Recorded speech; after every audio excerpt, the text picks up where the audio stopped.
Bien, por Marx 4 vamos a hablar de la extinción del Estado y el comunismo. Cuando analiza el sistema capitalista, Marx sostiene que coexisten básicamente dos clases sociales opuestas, los dueños de los medios de producción, la burguesía, y los trabajadores proletarios. Hay muchas más clases, hay un análisis mucho más complejo en Marx, pero bueno, para simplificarlo. Y Marx dice que con el desarrollo del capitalismo empeora y se agudiza la lucha de clases. Y cuando el hombre se hace consciente de su alienación, podrá proceder a una transformación radical de su situación a través de una revolución que destruirá las instituciones burguesas y no por medio de la conquista del poder estatal, porque el poder estatal es el aparato que la burguesía utiliza para ejercer su propio dominio. Entonces, como vimos que para Marx el Estado no es un aparato neutral que esté más allá de las partes, como afirmaba Hegel, la conquista o penetración en el mismo no es suficiente para modificar la situación existente. Por lo tanto, hay que demolerlo por medio de una revolución proletaria que suprimirá, en el sentido hegeliano de Aufheben, las relaciones de producción capitalista y será el fin del dominio de la clase burguesa. Este nuevo Estado proletario, o gobierno de la clase obrera, fue provocativamente llamado por Engels dictadura del proletariado, cuyos caracteres están sugeridos por Marx en lo que sucedió en la Comuna de París de 1871. Entonces, si quieren saber ustedes cómo sería la dictadura del proletariado, vean la Comuna de París. Lenin llamó justamente a la dictadura del proletariado lo que existía en la Unión Soviética y era la primera etapa, que era el socialismo. Lenin llamó a esta etapa socialismo. Todos los estados fueron siempre, siguiendo el pensamiento de Marx, dictaduras de una clase sobre otra. Amos sobre esclavos, señores sobre siervos, burgueses sobre proletarios. Y la dictadura del proletariado no es una excepción, aunque está estrechamente vinculada a la extinción o superación, Aufheben, de sí misma. La diferencia en este caso es que se trata de la dictadura de una mayoría absoluta sobre una minoría. Pero como su objetivo es la eliminación de los antagonismos de clase, esto llevará inevitablemente a la gradual disolución del Estado. El Estado proletario es el último Estado. Es un estado de transición hacia una sociedad sin Estado. En el Manifiesto Comunista es en donde Marx introduce el tema de la desaparición del Estado.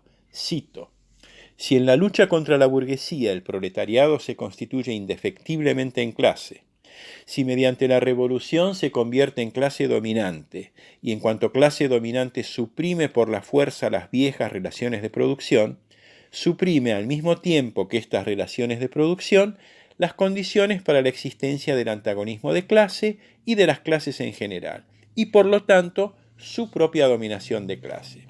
Fin de la cita. Con la gradual desaparición del poder público, este va a perder su carácter político y afirma Marx en su famosa frase del manifiesto: en sustitución de la antigua sociedad burguesa con sus clases y sus antagonismos de clase, surgirá una asociación en la que el libre desenvolvimiento de cada uno será la condición del libre desenvolvimiento de todos. Y a este respecto Engels afirmará que el Estado no existió eternamente y que hubo sociedades que se arreglaron perfectamente sin Estado. Con la desaparición de las clases sociales, desaparecerá inevitablemente el Estado, que irá entonces al lugar que le corresponde, el Museo de Antigüedades, junto a la rueca y el hacha de bronce. Por eso Engels propone utilizar, en vez de la palabra Estado, la palabra comunidad, Gemeinwesen, que es una buena y antigua palabra alemana que equivale a la palabra francesa commune. Esto está en una carta a Bebel de 1875. Tenemos que tener cuidado porque la postura de Engels con respecto al Estado es la que más se ha popularizado y que quizás no se adecua totalmente al pensamiento marxiano. Pese a que Marx y Engels escribieron juntos la ideología alemana, el manifiesto, varias obras, Engels fue el principal difusor del marxismo luego de la muerte de Marx como cosmovisión dentro del movimiento socialista de la época, y ha sido más reivindicado por los soviéticos, que acentuaron el cientificismo de Engels, y fue cuestionado por los marxistas occidentales, que criticaron su aparente positivismo y dogmatismo.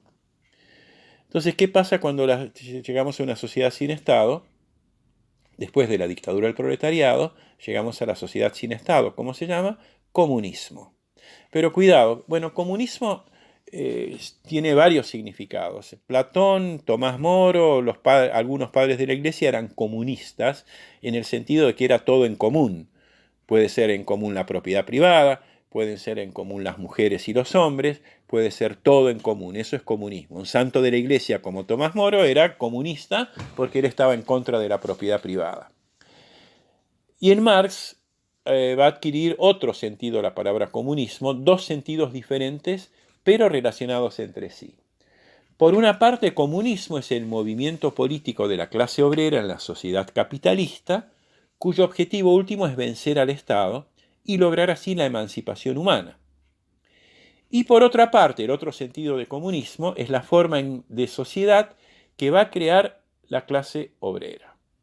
Pero hay que ser cuidadoso y no atribuirle a Marx lo que no escribió, ya que no le interesaba ser ni profeta ni adivino, y renunciaba, cito, a hacer recetas de cocina para el bodegón del porvenir. Pero, ¿qué quiere decir comunismo? Entonces, además, por un lado dijimos es el movimiento político real de la clase obrera en la sociedad capitalista, y el segundo sentido es como forma de sociedad que fue discutido por Marx en varias ocasiones.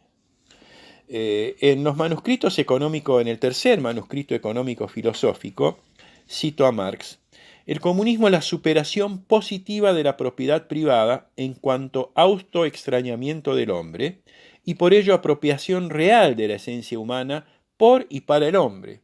Por ello como retorno del hombre para sí en cuanto hombre social, es decir, humano. Un retorno pleno, consciente y efectuado dentro de toda la riqueza de la evolución humana hasta el presente.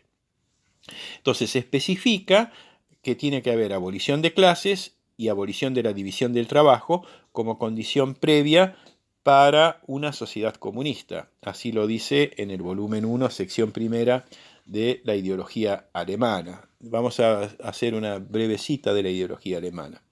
En obras posteriores, Marx hizo hincapié en el carácter económico de la futura sociedad comunista como una sociedad de productores asociados.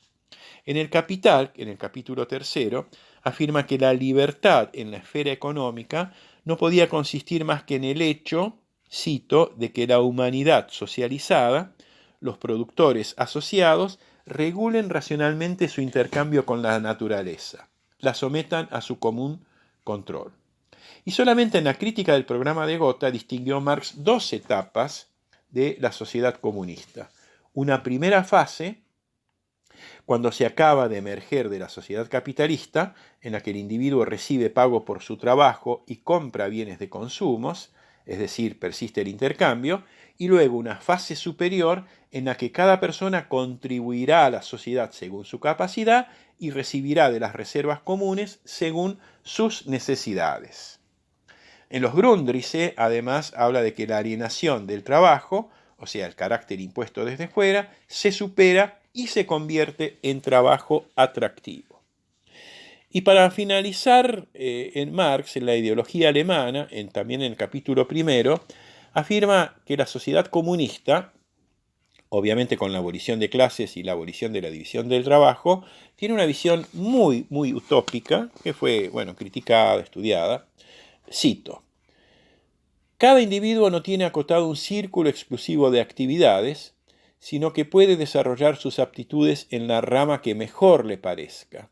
La sociedad se encarga de regular la producción general, con lo que hace cabalmente posible que yo pueda dedicarme hoy a esto y mañana a aquello, que pueda por la mañana cazar y por la tarde pescar y por la noche apacentar el ganado, y después de comer, si me place, dedicarme a criticar, sin necesidad de ser exclusivamente cazador, pescador, pastor o crítico.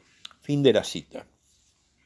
Además de la película El joven Marx, también le recomiendo la película Rosa Luxemburgo, porque ahí se van a ver los avatares del tema del marxismo, porque fíjense, va a surgir el anarquismo que va a decir que sí, hay que hacer la revolución, pero no es necesario pasar por la dictadura del proletariado. Y también la versión bernsteiniana, que está en Rosa Luxemburgo, de la Segunda Internacional, en donde se afirma que la lucha de clases no se agudizó, sino por el contrario. Hay que hacer una revisión de la obra de Marx y no hay que hacer una revolución, sino que hay que penetrar en el Estado capitalista. De acá va a surgir posteriormente lo que se conoció como la socialdemocracia y también, bueno, la visión leninista acerca del marxismo. Bueno, terminamos aquí por ahora.